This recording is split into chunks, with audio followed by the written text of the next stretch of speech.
¿Alguna vez has sentido que un objeto viejo, guardado en el fondo de un cajón, guarda más secretos que todas las palabras que nunca se dijeron en tu familia?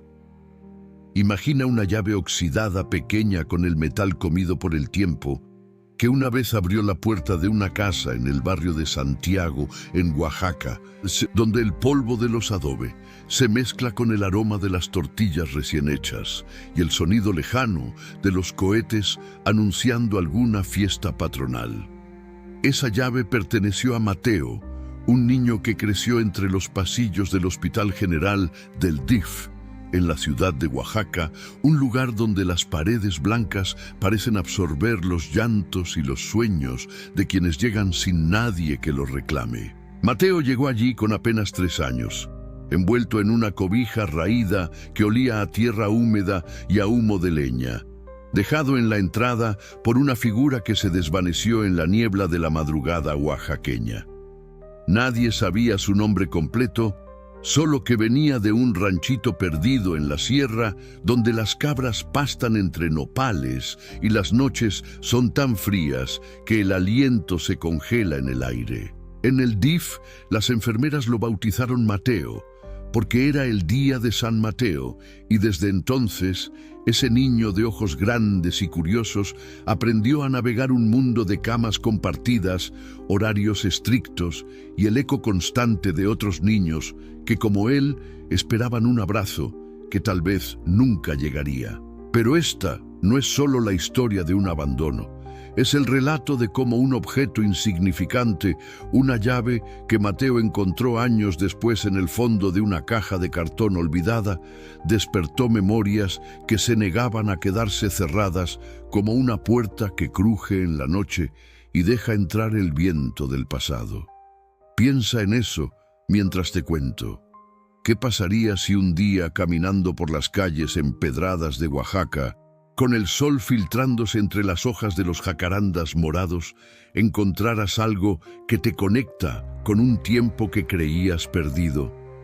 Mateo creció en ese hospital convertido en hogar temporal, rodeado de niños que jugaban con pelotas desinfladas en el patio de concreto, donde el sol de mediodía quema la piel y las sombras de las bugambilias dibujan patrones en el suelo. Las mañanas empezaban con el sonido de las campanas de la iglesia cercana, llamando a misa, y el olor a atole de chocolate que las cocineras preparaban en ollas enormes de aluminio.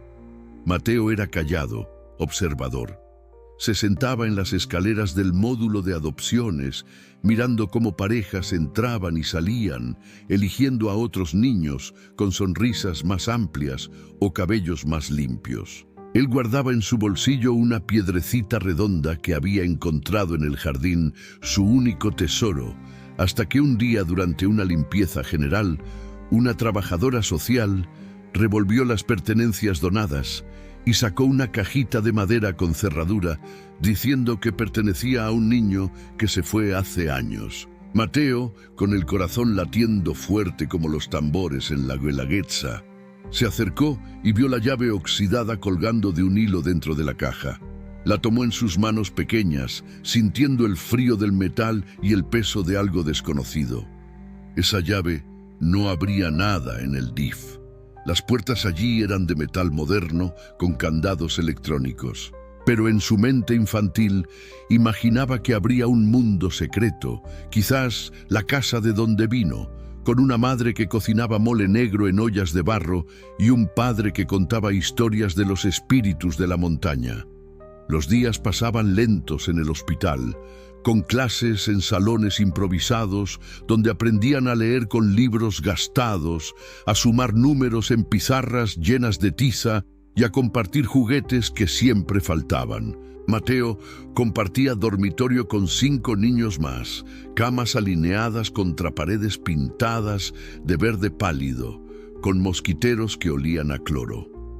Por las noches, cuando las luces se apagaban y solo quedaba el zumbido de los ventiladores, Mateo apretaba la llave bajo la almohada, soñando con escapes imposibles.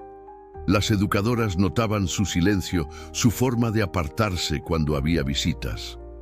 Decían que era un niño resiliente que se adaptaba Pero en realidad, dentro de él crecía una curiosidad que lo devoraba como el hambre después de un día sin comer. Un día de lluvia torrencial típica de la temporada en Oaxaca, cuando el agua cae como si el cielo se rompiera y las calles se convierten en ríos de lodo. Mateo decidió probar la llave en una puerta vieja del almacén abandonado al fondo del patio. La puerta era de madera carcomida, con pintura descascarada que revelaba capas de años, y el candado colgaba flojo, oxidado como la llave.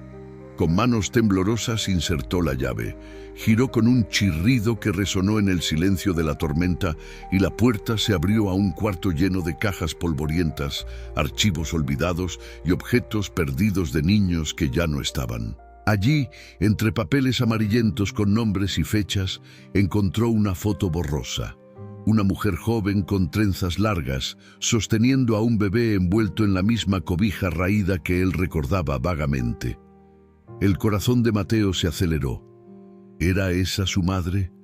La foto no tenía nombres, solo una fecha garabateada, 1998, el año en que él nació, según los registros del DIF.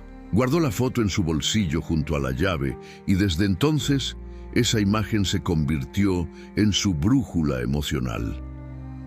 Los años en el DIF no fueron solo de espera. Hubo momentos de alegría silenciosa, como las posadas en diciembre, con piñatas llenas de dulces y ponche de frutas calientes, o las excursiones al Monte Albán, donde corrían entre ruinas antiguas bajo un sol que pintaba todo de dorado. Mateo aprendió a tejer canastas con las artesanas voluntarias, sus dedos ágiles, creando patrones que representaban su propia vida entretejida de hilos rotos. Pero la llave y la foto lo perseguían en sueños. Veía puertas infinitas, pasillos que se extendían como los mercados de Oaxaca, llenos de colores y voces, pero siempre solo. A los 10 años, una familia de la ciudad lo adoptó. Eran maestros con una casa modesta en el centro, cerca del Zócalo, donde los vendedores ambulantes gritan ofertas de tlayudas y chapulines. La transición fue dura. La nueva mamá intentaba abrazos que él esquivaba, el papá le enseñaba a andar en bicicleta por calles empedradas, pero Mateo guardaba la llave en una cajita bajo su cama nueva, un secreto que no compartía.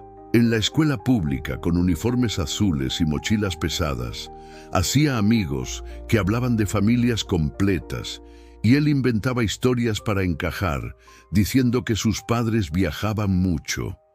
Pero la curiosidad crecía.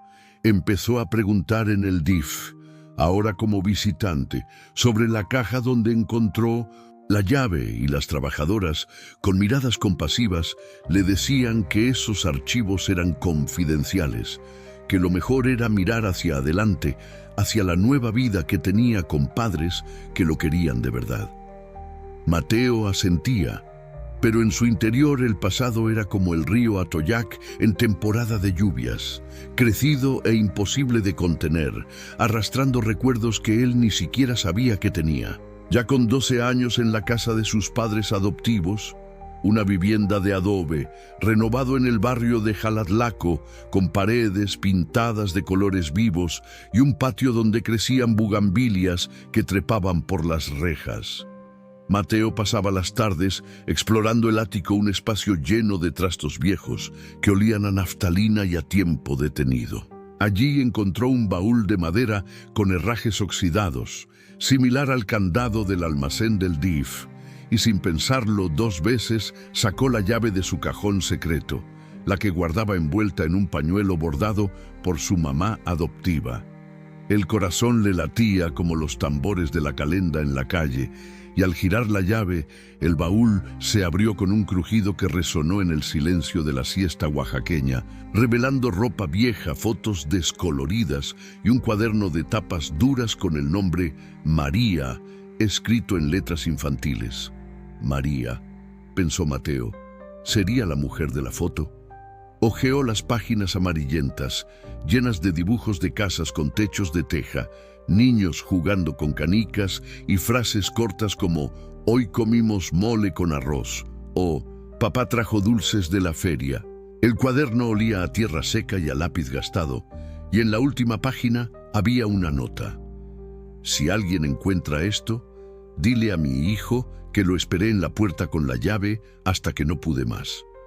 Mateo sintió un nudo en la garganta, como cuando tragas un bocado de tamal demasiado caliente, y guardó el cuaderno junto a la foto y la llave, 3 objetos que ahora formaban un rompecabezas de su identidad.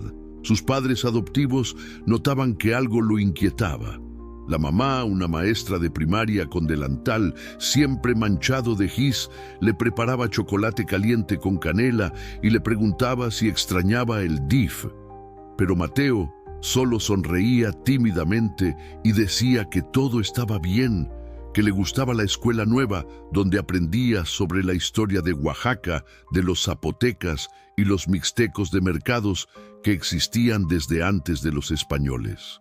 Pero en las noches, cuando el viento soplaba fuerte, trayendo el aroma de las flores de cempasúchil de los panteones cercanos, Mateo soñaba con una mujer de trenzas largas, parada frente a una casa de adobe en un pueblo perdido, sosteniendo una llave idéntica a la suya, esperando bajo la luz de la luna que filtra entre las nubes. Decidió investigar por su cuenta.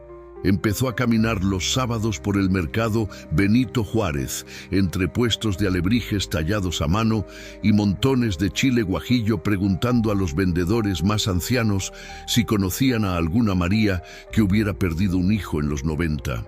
La gente lo miraba con curiosidad. Algunos decían que en los pueblos de la sierra pasaban cosas así, que la pobreza obligaba a decisiones dolorosas, pero nadie daba nombres concretos. Un día, una señora que vendía hierbas medicinales, con el rostro surcado como el mapa de las montañas, le dijo que buscara en Villa de Saachila, un pueblo a media hora en camión, donde había un hospital viejo que antes recibía casos del DIF.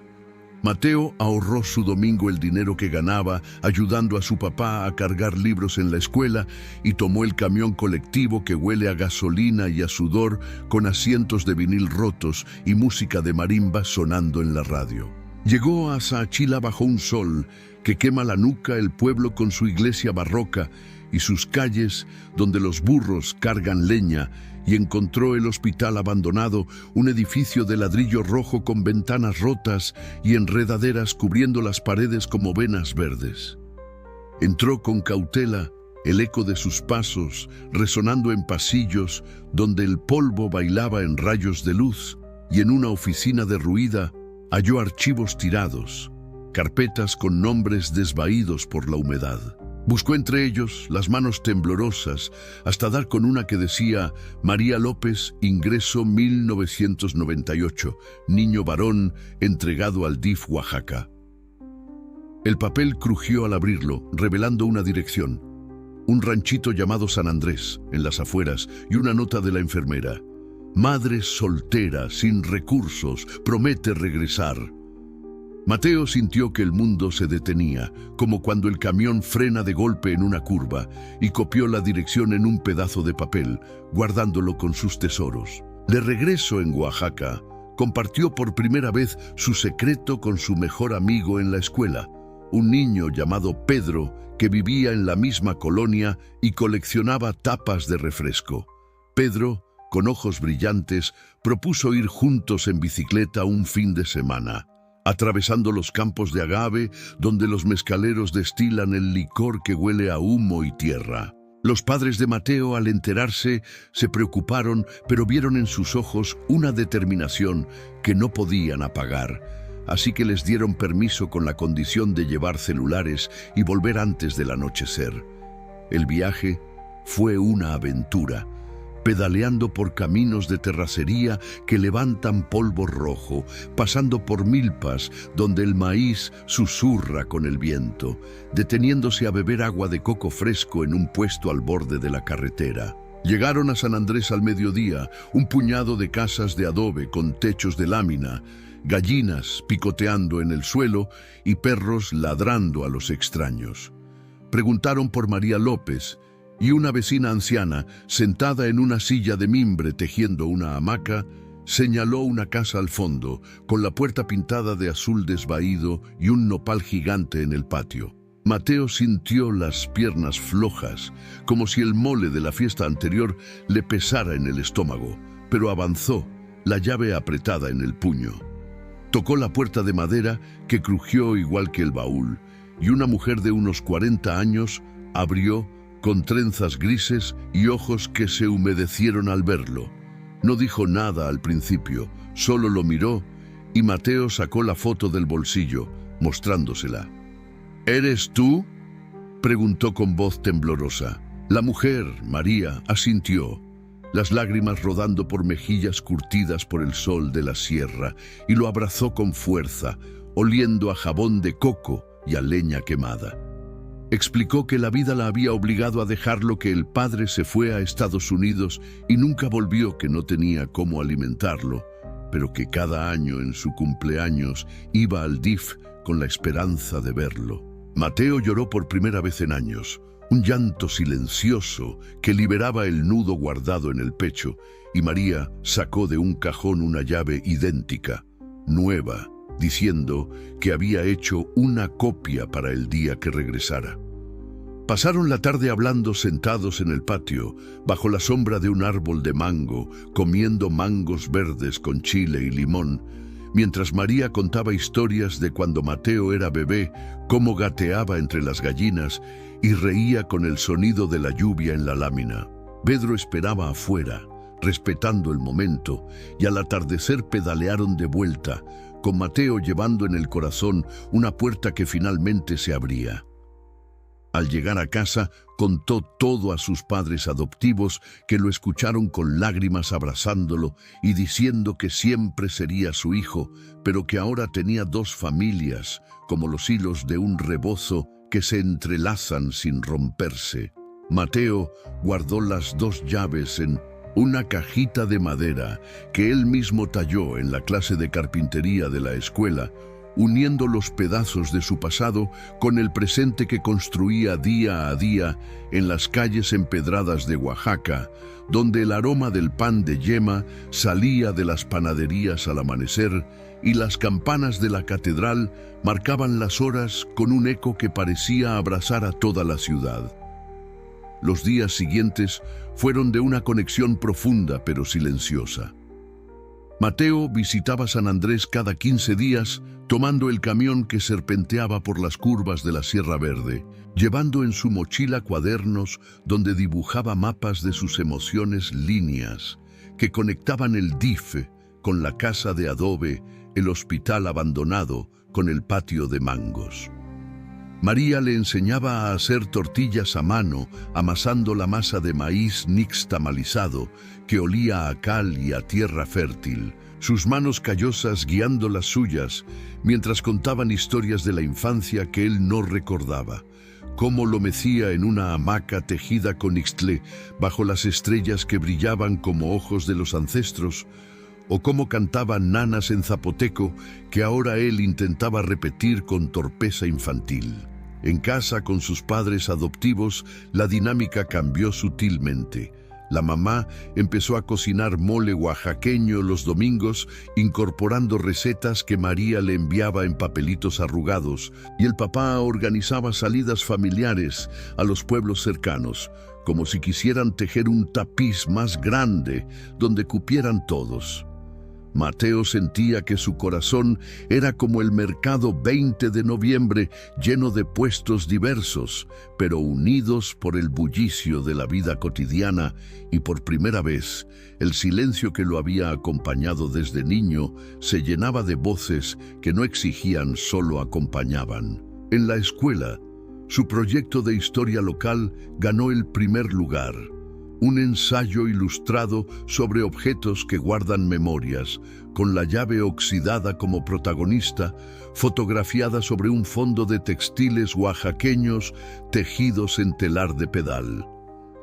Los compañeros lo escuchaban atentos mientras explicaba cómo un pedazo de metal puede ser el puente entre un abandono y una reunión. y el profesor, un hombre mayor con bigote canoso que olía a café de olla, le dijo que su historia era un ejemplo de resiliencia, palabra que Mateo anotó en su cuaderno para buscarla después en el diccionario de la biblioteca pública, ese edificio colonial con estanterías altas y el sonido de páginas volteando como susurros. Pero no todo era fácil. Había noches en que el pasado regresaba como una tormenta inesperada, truenos que retumbaban en su pecho recordándole la soledad del DIF, las camas frías y los cumpleaños sin pastel. En esos momentos sacaba la cajita, tocaba las dos llaves, la oxidada y la nueva, y escribía en un diario que María le regaló páginas donde desahogaba la confusión de tener dos madres, dos hogares, dos versiones de sí mismo. ¿Soy el niño olvidado o el hijo encontrado?, se preguntaba, y las palabras fluían como el agua de los manantiales en la sierra, aclarando poco a poco el lodo de las dudas. Un día, durante la feria del mezcal en la plaza principal, donde los stands ofrecían catas de licores ahumados y las bandas tocaban sones jarochos mezclados con chilenas oaxaqueñas, Mateo propuso algo que había estado madurando en su mente, como el agave antes de la cosecha: invitar a María a pasar un fin de semana en Oaxaca ciudad para que conociera a sus padres adoptivos y vieran que no había competencia, solo espacio para más amor. Los padres aceptaron con una sonrisa que iluminaba más que las luces de las velas en la procesión de la Virgen de la Soledad, y María llegó en el camión con una canasta llena de quesillo fresco y pan de cazuela, vestida con su huipil bordado a mano que representaba flores de maguey. La reunión fue en el patio de la casa en Jalatlaco, bajo la luz dorada del atardecer que pintaba las paredes de tonos cálidos, con una mesa llena de tlayudas crujientes, salsa de chapulines y agua de horchata fría. Al principio hubo silencio, ese tipo de pausa que precede a las lluvias fuertes, pero luego la mamá adoptiva tomó la mano de María y le dijo que agradecía el regalo de haber criado a un niño tan fuerte en su corazón, aunque la vida las hubiera separado. María lloró suavemente, limpiándose con el borde de su rebozo, y contó cómo rezaba todas las noches frente a un altarcito con veladoras y fotos borrosas, pidiendo que su hijo estuviera bien. Mateo observaba, sintiendo que la llave oxidada había abierto no solo puertas físicas, sino emocionales, cerraduras que el tiempo había sellado con herrumbre, pero que el coraje disolvía. Pasaron la tarde compartiendo anécdotas. María recordaba cómo Mateo balbuceaba palabras en zapoteco antes de que lo llevara al DIF, y la mamá adoptiva reía contando las travesuras en la escuela, como cuando pintó un mural en la pared sin permiso. El papá sacó su guitarra y tocaron La Llorona juntos, voces que se entrelazaban como los hilos de un telar, creando una armonía que sanaba grietas invisibles. Al anochecer, caminaron por el andador turístico, iluminado con faroles que proyectaban sombras danzantes, comprando alebrijes pequeños como símbolos de la unión. Un coyote para la resiliencia, un colibrí para la esperanza. María se quedó a dormir en la habitación de invitados, con sábanas que olían a lavanda, y por la mañana prepararon desayuno típico: huevos con tasajo, frijoles refritos y café negro fuerte que despierta los sentidos. Antes de partir, María le dio a Mateo un collar con una piedrecita similar a la que él guardaba de niño, diciendo que era del río cerca de su casa. Un pedazo de naturaleza que siempre conecta. De regreso en su rutina, Mateo empezó a voluntariar en el DIF los sábados, ayudando a niños que llegaban con miradas perdidas similares a la suya antigua, organizando talleres de dibujo donde les enseñaba a plasmar sus objetos preciados en papel, animándolos a ver que un lápiz gastado o una pelota desinflada podían ser llaves a su propia historia. Las trabajadoras lo veían crecer, ahora un adolescente de 15 años, con voz más grave y una sonrisa que iluminaba los pasillos antes grises. En una de esas visitas encontró en el almacén, aún abierto para limpiezas, otra caja olvidada, y al abrirla con su llave oxidada que aún encajaba en candados antiguos, halló cartas dirigidas a niños que nunca fueron reclamadas, palabras de madres que prometían volver. Leyó una en voz alta a un grupo de pequeños sentados en círculo y vio en sus ojos el reflejo de su propio descubrimiento, que el dolor silencioso puede transformarse en conexión cuando se comparte. Su proyecto se expandió. Con ayuda de Pedro, crearon un pequeño club en la escuela llamado Llaves de Memoria, donde recolectaban objetos donados y creaban historias colectivas, exposiciones en el Zócalo que atraían a familias enteras bajo el sol oaxaqueño. Los periódicos locales escribieron sobre ello titulados como «Joven une pasados con objetos del corazón», y Mateo sentía que su superación silenciosa inspiraba a otros como las raíces de los ahuehuetes que se extienden bajo la tierra nutriendo árboles lejanos. Pero el verdadero clímax llegó en su cumpleaños 16, celebrado por primera vez con ambas familias. Una fiesta en el patio de San Andrés, con mole negro cocinado en ollas de barro, sobre fuego de leña, mesas largas cubiertas de manteles bordados, música de banda y risas que ahuyentaban cualquier sombra restante. María y la mamá adoptiva bailaron juntas una chilena, pisando fuerte el suelo de tierra compacta, mientras el papá grababa con su cámara vieja, capturando momentos que durarían más que cualquier oxidación. Mateo, en el centro, sacó la cajita y colocó las llaves en una cadena, colgándola al cuello como un amuleto, símbolo de que el pasado no se cierra, se integra. Los niños del pueblo jugaban con globos y piñatas, y en un momento de quietud, Mateo se apartó al borde del patio, mirando la sierra que se teñía de púrpura con el crepúsculo, sintiendo una paz profunda como el silencio después de la lluvia, cuando los charcos reflejan el cielo limpio. Sabía que habría más preguntas, más capas que desentrañar, pero ahora tenía herramientas. Amor duplicado, memorias compartidas y la certeza de que una llave, por oxidada que esté, siempre encuentra su puerta si el corazón gira con valentía. Esa noche, bajo un cielo estrellado que parecía infinito, prometió seguir explorando no solo su historia, sino las de otros niños invisibles, convirtiendo el dolor en puentes de esperanza que cruzan generaciones.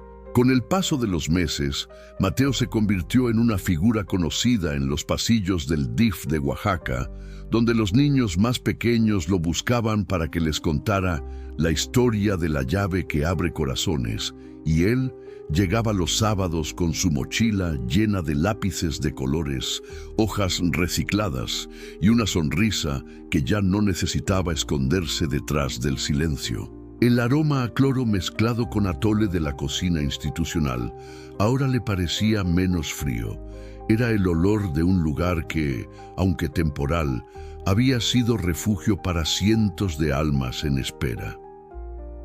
Instaló un rincón en el patio principal, una mesa de madera rescatada del almacén, pintada de azul turquesa como las puertas de las casas en Sachila, y encima colocó una caja grande con la inscripción «Aquí caben tus recuerdos».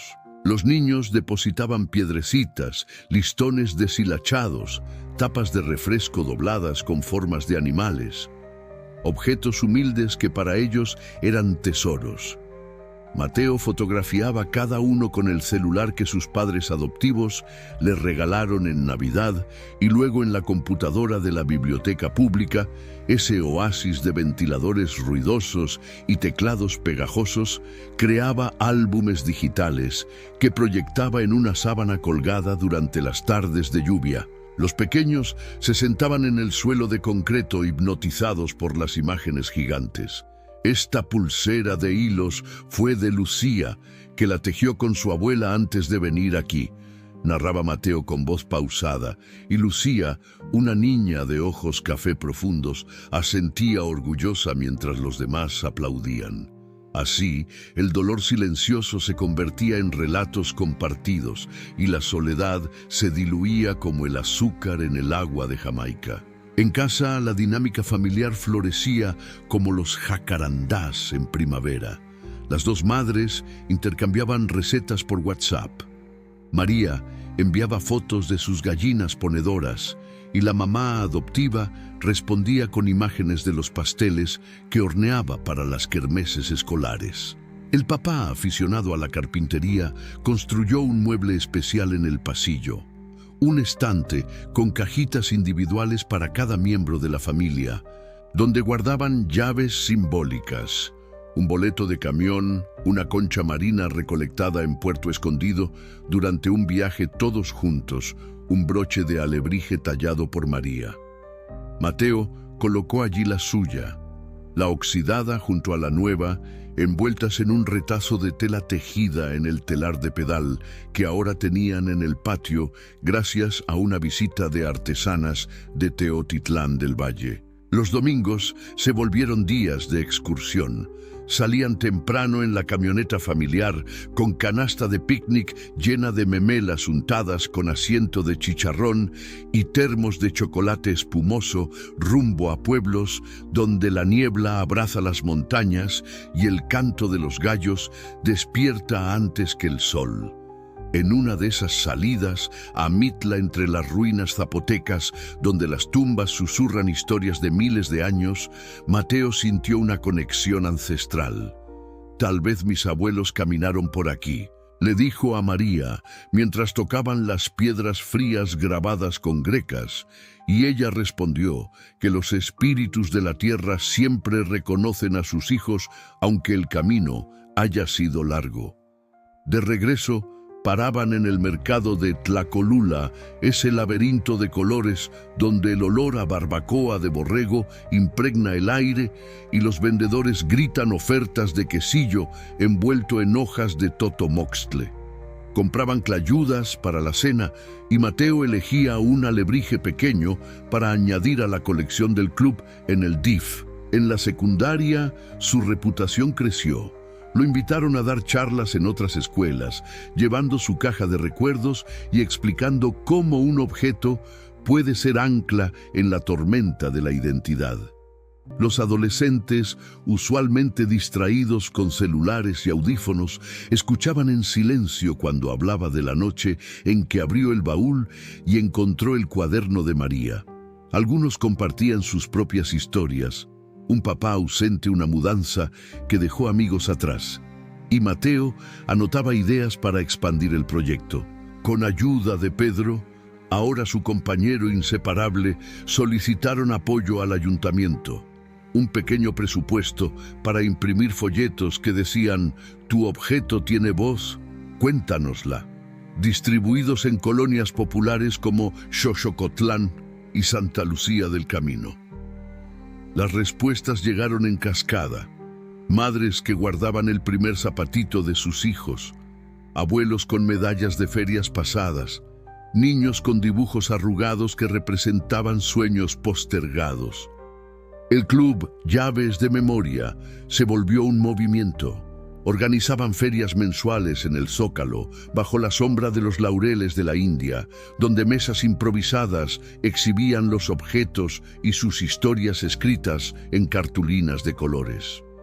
La prensa local regresó, esta vez con cámaras de televisión. Joven oaxaqueño transforma el abandono en arte comunitario, titularon. Y Mateo, nervioso frente al micrófono, solo dijo que no era él solo. Era el poder de las cosas que guardamos cuando creemos que nadie nos ve. En el DIF, las autoridades notaron el cambio. Menos niños se encerraban en su mundo, más participaban en actividades y propusieron a Mateo liderar un taller permanente los fines de semana. Aceptó con la condición de que María y sus padres adoptivos fueran cofacilitadores. Así, los sábados se llenaban de voces mezcladas. María enseñaba a tejer canastos de carrizo, la mamá adoptiva dirigía lecturas de cuentos mixes y el papá armaba rompecabezas gigantes de mapas de Oaxaca. Los niños corrían entre las mesas, riendo con el sonido de las canicas rodando por el piso, y Mateo observaba desde un rincón, la llave al cuello brillando bajo el sol que se filtraba por las ventanas altas. Pero la vida también trajo pruebas. A los 17 años, María enfermó. Un padecimiento silencioso en los riñones, producto de años cargando agua desde el pozo y trabajando bajo el sol inclemente de la sierra. Mateo organizó turnos para visitarla en el hospital regional, ese edificio blanco, con pasillos que olían a desinfectante y esperanza contenida, llevando sopa de guiditas que la mamá adoptiva preparaba con amor y flores de cempasúchil recolectadas en el camino. Sentado junto a la cama, le leía las cartas que llegaban al club, historias de otros que habían encontrado consuelo en objetos pequeños, y María sonreía débilmente diciendo que su llave mayor había sido él, la puerta que nunca cerró del todo. Los médicos hablaban de diálisis, de listas de espera, y Mateo sintió el peso del mundo como cuando cargaba costales de maíz en las visitas al ranchito. Movilizó al club.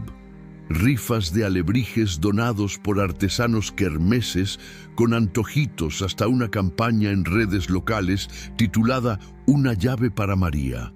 La comunidad respondió como el río Papaloapan en crecida. Donaciones de vecinos, de escuelas, de turistas que veían los carteles en el andador macedonio Alcalá. Lograron el dinero para el tratamiento privado. Y María salió del hospital con una cicatriz pequeña y una gratitud que se expresaba en abrazos apretados que olían a jabón y a vida renovada. En la fiesta de agradecimiento, organizada en el patio de San Andrés, con guirnaldas de papel picado y música de viento que retumbaba en las montañas, Mateo dio un discurso breve. Cada objeto que guardamos es una llave que alguien más puede necesitar para abrir su propia puerta. Levantó la suya, oxidada pero brillante bajo las luces de las series navideñas recicladas, y todos aplaudieron. Niños del DIF, mezclados con vecinos, familias completas que entendían que la superación no es individual, es un tejido colectivo como los tapetes de Teotitlán. Esa noche, Mateo decidió estudiar trabajo social en la universidad local, becado por su proyecto comunitario, y prometió seguir expandiendo el club hasta que cada niño en Oaxaca tuviera un objeto que le recordara que no está solo. Años después, ya adulto, regresaba al DIF, convertido en un centro cultural comunitario gracias a su iniciativa, y encontraba nuevas generaciones dejando sus tesoros en la caja azul, prueba de que una llave oxidada puede abrir no solo un pasado, sino futuros enteros llenos de luz. Ya con 20 años, Mateo caminaba por las calles empedradas de Oaxaca como quien lleva el mapa de su vida tatuado en el alma. La llave oxidada colgando al cuello junto a la nueva, ambas pulidas por el roce constante de sus dedos y por el sol que filtraba entre las hojas de los árboles de laurel en el Zócalo. Estudiaba trabajo social en la Universidad Benito Juárez, aulas con pizarrones llenos de teorías sobre resiliencia y desarrollo comunitario, pero su verdadera escuela seguía siendo el DIF, ahora transformado en un espacio vivo gracias al club Llaves de Memoria, que había crecido como las enredaderas en las paredes coloniales. Los fines de semana llegaban autobuses escolares desde Etla-Cimatlán y hasta la costa, descargando niños con mochilas raídas y ojos llenos de curiosidad. Mateo los recibía con agua de chía fría y una sonrisa que decía: «Aquí tu historia importa». El rincón de la caja azul se había convertido en un mural interactivo. fotografías ampliadas de cada objeto, con textos escritos a mano que narraban su significado y un mapa gigante de Oaxaca donde marcaban con chinchetas los pueblos de origen, creando una red visible de conexiones humanas. María, recuperada y fuerte como el mezquite que resiste sequías, viajaba desde San Andrés para ayudar. Enseñaba a los niños a bordar pequeños llaveros con hilos de colores, cada puntada una metáfora de cómo se cose el alma rota. La mamá adoptiva dirigía círculos de lectura donde leían cuentos de autores oaxaqueños como Andrés Enestrosa, y el papá organizaba juegos tradicionales como la lotería, con cartas pintadas a mano, risas que resonaban en el patio como cohetes en la fiesta de la Virgen del Rosario. En la Universidad Mateo presentó su tesis, Objetos como mediadores de identidad en infancias institucionalizadas, el caso del DIF Oaxaca, un documento lleno de entrevistas, fotos y datos que demostraban cómo un simple artículo podía reducir el estrés emocional en un 40%, según encuestas que él mismo diseñó con ayuda de sus profesores. La defensa fue en un auditorio lleno. Compañeros, familias, niños del club y hasta el director del DIF, que aplaudió de pie cuando Mateo proyectó un video donde un niño de 6 años explicaba que su marble favorito era la llave a los recuerdos de mi abuelita, que ya no está. Graduarse fue como abrir otra puerta. El título en mano, olor a tinta fresca y a futuro. Pero Mateo sabía que el verdadero diploma era el brillo en los ojos de quienes encontraban voz a través de sus tesoros. Consiguió empleo en el DIF como coordinador de programas socioculturales, con un sueldo modesto pero suficiente para rentar un pequeño departamento en el centro, paredes pintadas de amarillo como las casas de Jalatlaco y un balcón desde donde veía el atardecer teñir de rosa la cúpula de Santo Domingo. Allí instaló su propio altar de objetos, la llave original en el centro, rodeada de regalos de los niños, un alebrije diminuto, una concha con un mensaje grabado, un dibujo de una casa con puerta abierta. Los viernes organizaban noches de llaves en el Zócalo, bajo las luces de los faroles, mesas redondas donde cualquiera podía traer un objeto y contar su historia, micrófono abierto que amplificaba voces antes silenciadas. Turistas se detenían, locales se unían, y el evento se volvió tradición, cubierto por canales locales que lo llamaban el guardián de los recuerdos oaxaqueños. Un día, una reportera de la Ciudad de México llegó con su cámara atraída por las redes sociales, donde el hashtag Llaves de Memoria sumaba miles de publicaciones. Entrevistó a Mateo frente al mural del DIF y el reportaje se viralizó, llegando a fundaciones internacionales interesadas en replicar el modelo. Recibió invitaciones a conferencias en Guadalajara, Monterrey y hasta en Chiapas, viajando en camiones nocturnos con su mochila llena de folletos y la llave al cuello como talismán. En cada lugar adaptaba el taller. En la Sierra Tarahumara usaban pinones en vez de canicas. En la costa veracruzana conchas marinas, pero el mensaje era el mismo. Tu objeto guarda tu verdad. De regreso en Oaxaca, expandió el proyecto con una app sencilla, desarrollada por Pedro, ahora ingeniero, donde usuarios subían fotos de sus objetos y recibían comentarios de la comunidad, creando una red digital que complementaba la física. María enviaba fotos diarias de su huerto, calabazas redondas, chiles de agua brillantes, y Mateo respondía con selfies desde el DIF, rodeado de niños que levantaban sus llaveros bordados. Los padres adoptivos envejecían con gracia. La mamá con canas plateadas que brillaban como hilos de luna, el papá con arrugas que sonreían al contar chistes. Organizaban cenas mensuales donde las 3 generaciones se reunían mole negro, burbujeando en la olla tlayudas, crujiendo al doblarse conversaciones que fluían como el río verde en temporada de lluvias. En una de esas cenas, Mateo anunció su compromiso.